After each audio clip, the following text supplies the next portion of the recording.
எண்ணெய் கப்பல் அதுவும் இந்தியானால விட்டுருக்காங்க மாதிரி சொன்னாங்க. ஆனா ஈரான் வந்து இப்ப மறுப்பு தெரிவிச்சிருக்கு. இந்தியாவோட வெளியுறவு கொள்கைன்னு எப்படி பாக்குறீங்க? இந்த தட்டுப்பாடை உங்களோட கருத்து?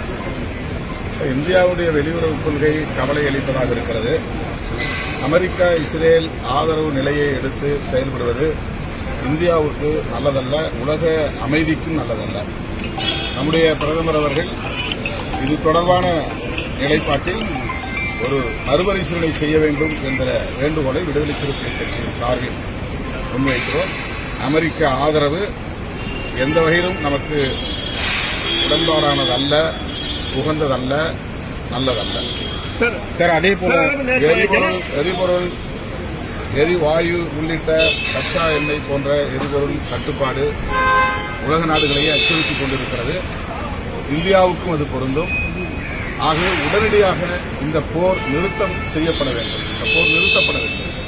அதற்கு நம்முடைய இந்திய அரசு, இந்திய பிரதமர் உரிய முயற்சிகளில் ஈடுபட வேண்டும் என்றும் வேண்டுகோள் விடுக்கிறேன். ரஜினி வந்து திமுக வராத காரணமே இது திமுக தான் அப்படின்னு சொல்லிட்டு ஆதவர்ஜனா சொல்லியிருக்காரு சார். இது ஆதாரம் இல்லாத ஒரு கருத்து. அவர் எந்த அடிப்படையில் இவ்வாறு அதை சொல்லியிருக்கிறார் என்று தெரியவில்லை. ரஜினிகாந்த் அவர்கள் பதவி, அதிகாரம் போன்றவற்றில் பெரிய ஈடுபாடு உள்ளவர் அல்ல, ஆசை உள்ளவர் அல்ல. அவர் அந்த நிலையில் இருந்து முற்றிலும் விலகி நிற்பவர், முதிர்ச்சி அடைந்தவர் என்று நான் நம்புகிறேன்.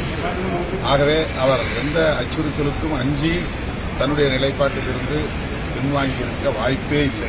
அது தவறான ஒரு கருத்து என்று நான் கருதுகிறேன். சனாதனம் குறித்து சிஎம் துணை முதல்வர் வந்து என்கிட்ட விவாதிக்க தயாரா அப்படின்னு சொல்லிட்டு ஆதவர்ஜனா சவால் விட்டுருக்காரு. அதே நேரத்தில் நிரூபிச்சுட்டாக்க நான் அரசியலிருந்து வெளியே போறேன் அப்படின்னு சொல்லியிருக்காரு சார். வந்து பாத்தீங்கன்னா ஜனநாயகனோட ரிவைஸ் கமிட்டிங் வந்து பாத்தீங்கன்னா சென்ட்ரல் போர்டா அனுப்பிச்சிருந்தாங்க. அதே போல அன்றைக்கு தான் வந்து சிபிஐ இதெல்லாம் ஒர்க் இல்லாத கேள்வி.